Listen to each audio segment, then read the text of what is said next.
Hello again, class. In this video, I'm going to shift from thinking about the social contract theory to our topic for this week, or one of our topics for this week, the feminist approach to ethics. What is a feminist approach to ethics? One way to think about the connection here is, right, and as we were talking last time about some problems with contractarianism, disagreement among the contractors. Imagine we have a room of equal men and women in the hypothetical contract situation. What reason do we have to think that men and women would agree in principle with all of the terms of the contract, right? You might suppose that the history of moral philosophy has been dominated by the voices of men. And when we think about, in this kind of abstract context, what rules would the contractors agree upon? Because of an historical bias against male ways of thinking, right? These rules are represented as rules that come out of the product of, are the product of a conversation between men, in the back room. Hey, that's a kind of caricature. But there's a real question here, right? How are we imagining these rules, right? Are we imagining them from a male perspective or from a female perspective? And does that matter from a moral point of view? Is there a reason to think that the male and the female perspectives converge here, or are there important differences between male and female perspectives when it comes to questions about the rules that we would agree to live by, or that seem reasonable to agree to live by? So that question about disagreement between the contractors connects to an interesting question about gender and the relationship between the male and the female perspective. Also, we talked about, at the end of the last video, the problem of the scope of the moral community. From a contractarian point of view, it looks like animals are excluded because they don't have a voice, okay, in any concrete sense, right? Animals can't claim rights. They can't speak up for themselves, right, literally. And so they can't seek out the terms of cooperation. And so we don't have any special or direct moral obligations to them since they're not potential parties to the contract. And we can't, right, benefit from reaching an agreement with them, and we can't be harmed by failing to enter into an agreement with them. Right? There is that idea. And this seems like a problem for many philosophers because many philosophers think we do have responsibilities to non-human animals. And it's hard to explain why from a contractarian point of view. The other way of thinking about the problem is it looks like if animals are excluded from the scope of our moral responsibilities, well, what about other human beings who, like the animals, aren't able to enter into the full terms of the contract? And it raises a question about gender too, right? What does it mean to have the status or the authority of someone who can enter into the terms of the contract, right? And, historically anyway, women were excluded, right? They weren't at the table of drafting historical constitutions, right? It was men that drafted the Constitution for this country. Women weren't literally part of that historical agreement. Okay, but even hypothetically, hypothetically, right? What does it mean for women to have a voice, right? In the contract. So again, that's a way of connecting the problems with contractarianism to our topic for this week, which is thinking about the feminist perspective and a feminist approach to ethics. Okay, that's the prelude. Let me move myself out of the screen here and go to the slideshow, which I will share with you. It's not very long, and I just want to kind of introduce an idea. This is from chapter 18 of Shafer-Landau, right? And so I'm gonna present it. And the first slide here is just laying out some basic tenets of a feminist approach to ethics. The starting point that women are the moral equals of men. So to be a feminist in this sense is to start there with that idea of equality. Also with the idea that the experience of women deserves our respect and is essential to an understanding of morality. That may seem straightforwardly true, but it's an assumption that hasn't always been made in the history of moral philosophy or the history of mankind, right? Has tended to neglect the experience of women and not give it the respect it deserves in thinking about the nature of our moral responsibilities to each other. You can see this in the abortion debate, where the experience of women is not taken seriously enough, according to Thompson. Another idea that's kind of the core of a feminist ethics is that traditionally feminine traits are at least as morally important as traditionally masculine traits. Now, this is controversial. You might think that we've moved beyond this distinction between feminine and masculine, and our ideas about what is traditionally feminine are outdated, and we should move beyond that and think of gender as a more fluid concept. Certainly, the trans movement has kind of raised that question, right? Do the traditional gender categories really make sense to us anymore? But we can at least sort of think about this still from the point of view of morality and our moral traditions, right? The feminist wants to say that concepts of moral duty and moral responsibility have been,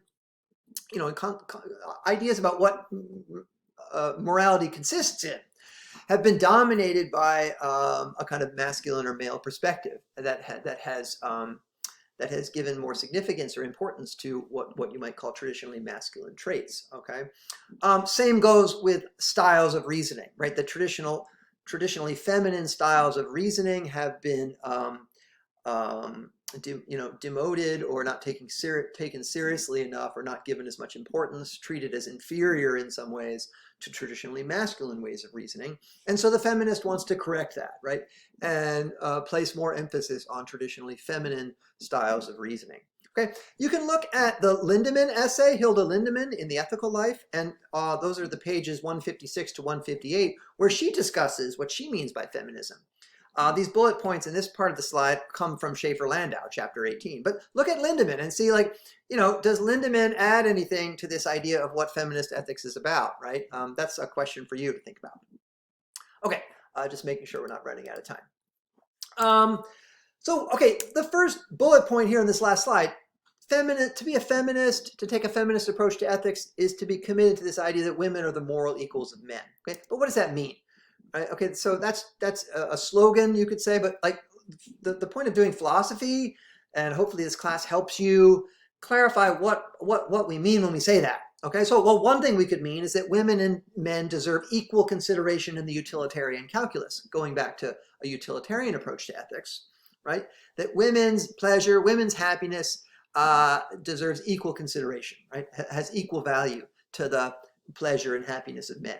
So when we're trying to determine what to do and calculate the consequences of our actions, we can't place more value on the happiness and pleasure of men than we do on women. And traditionally that has happened, right? That's a kind of moral failure of many societies, that they value the happiness of men over the happiness of women. And we can see that in all sorts of public policies. And so the utilitarian would give you a way of criticizing those public policies from a moral point of view. From a Kantian perspective, the second bullet point, right, to say that women and men are equal, or that women are moral equals of men, is to say that they are both persons, right? A woman and a man are equally persons, right? And they deserve equal respect, right? They have the same rights, right? Is the third bullet point, which is connected to that idea of equal respect that comes out of a Kantian perspective, right? So any rights that we ascribe to men should also be ascribed to women. Why? Because they are both persons and they deserve equal respect. They have the same dignity. Okay. It doesn't necessarily follow from the utilitarian calculus that women and men should be afforded the same basic rights, right? The utilitarian could argue that we could promote the happiness of women without extending the same rights to them. But we do, from a utilitarian perspective, have a responsibility to promote women's happiness. In the same way we have a responsibility to promote men's happiness. We might be able to do that in different ways, though, from a utilitarian perspective. So the advantage of the Kantian account, you could say, is that it focuses on the concept of rights. That's primary. And so the claim is that women we haven't achieved true gender equality until we have extended the same basic rights to women, right? It's not enough that we promote their happiness. We also have to protect their rights. That's fundamental for the Kantian. The social contract theorist could say, look, what it means to say that women and men are moral equals is to say that they are equal parties in the contract. They are full contractors in the hypothetical situation in which they are agreeing upon the rules to live by. Okay, certainly historically, women have not been full contractors in this historical moment where constitutions have been drafted. But from a moral point of view, what it means to say that women are moral equals of men is to say that they deserve equal consideration in the context of the contract, right? Their vote matters equally in the contractual situation. We could also think about this in terms of equal opportunity in the workplace. Okay, that's how we talk a lot about it in our in social media and the news, right? This is the in American society, we have a lot of laws to protect equal opportunity. Okay, so, but you can ask, like, what is really involved in gender equality? That's a question for you. Here are, different ways of thinking about that here on this slide. But, when you think about gender equality, what are the measures of gender equality? And going to that last bullet point there, before that, like, what does equal opportunity mean? Right? How do you measure that? Okay.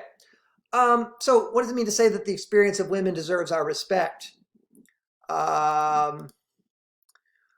These are questions for you to think about coming out of the Fundamentals of Ethics, page 298 to 301. How does the experience of women differ from the experience of men? Right? How would you answer that question? And what is the moral significance of those differences? Right?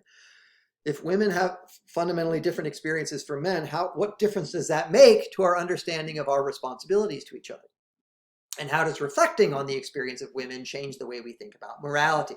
For example, the morality of abortion, or other moral issues, the morality of climate change, any moral issue that emerges for you. How does reflecting on the experience of women change the way we think about that?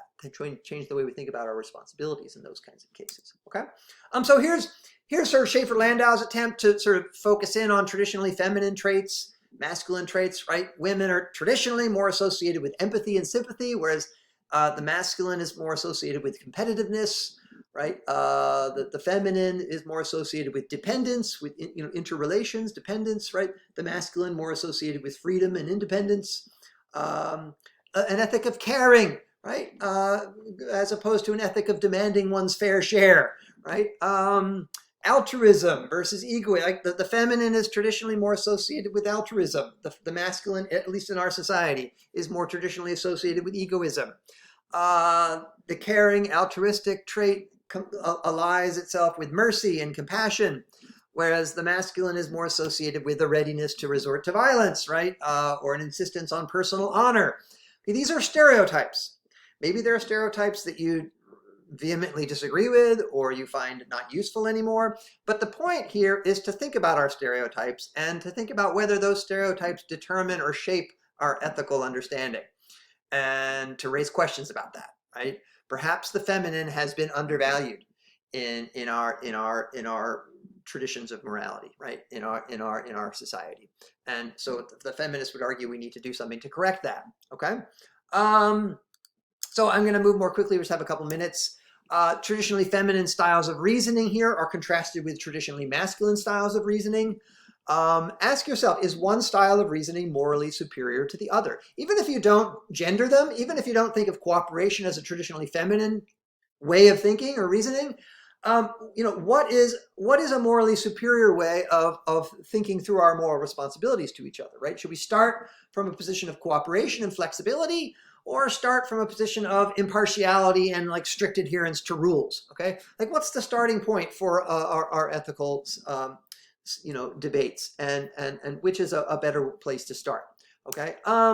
Here's a contrast between what might be called an ethic of care and an ethic of justice. Okay.